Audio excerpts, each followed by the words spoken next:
Tricolor. Pinkish white marble.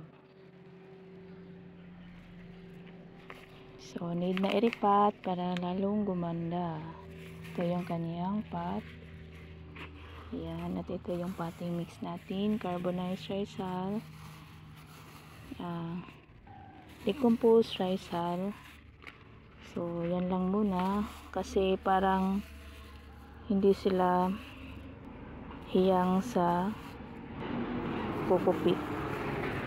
So, parang gusto ko lang na dalawang mixture na lang.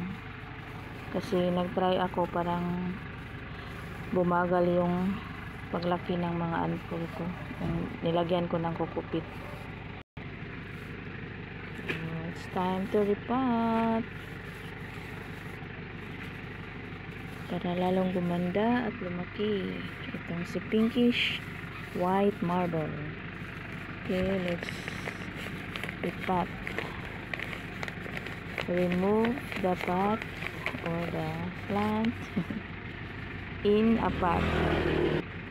Yan, dahan-dahan lang kasi baka masira.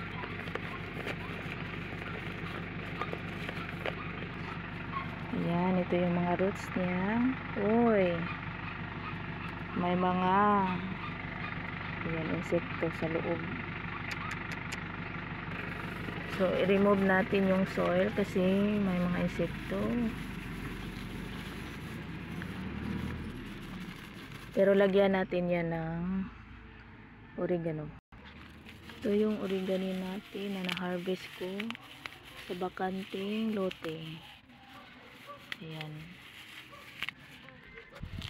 So, pigain natin para lumabas yung katas. Pwede rin tubig. Mamaya na lang. Isama na lang natin ito sa mixture ng potting mix para yung mismong lupa ay magkaroon ng nito, extract. Ayan. Ito ay pampataba rin, pero yung mga stem kukunin natin kasi tumutubo pa rin kasi yan. Kahit itong mga dahon, pag hindi talaga masyadong mapiga, tumutubo pa rin yan. Parang siya begonia. Yan. So, okay, perfect. So, mamaya pipigain natin yung mga oregano para yung extract ay malagay talaga dyan. Kasi may mga langgam. Maliliit talaga na langgam. Kaya, alagaan talaga natin ang mga anpol kasi napakaganda nila.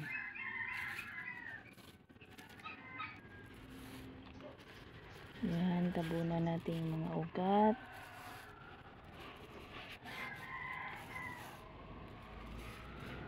May langgam Okay lang yan. Oregano lang ang katapat ng mga langgam at saka aphids.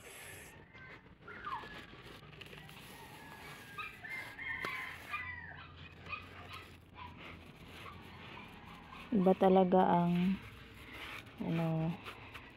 ganda pag nakaripat na. Na-emphasize yung beauty nila kasi lalo na pag white pot, tumitingkad yung kulay ng mga anpol.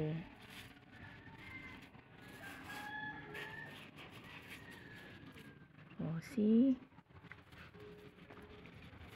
So, abangan natin kasi mas lalo itong gaganda.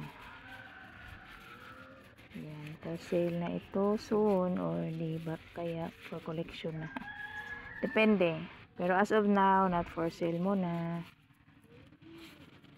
Kasi obserbaran ko po to kasi ayan yun yung variegation niya, ang ganda.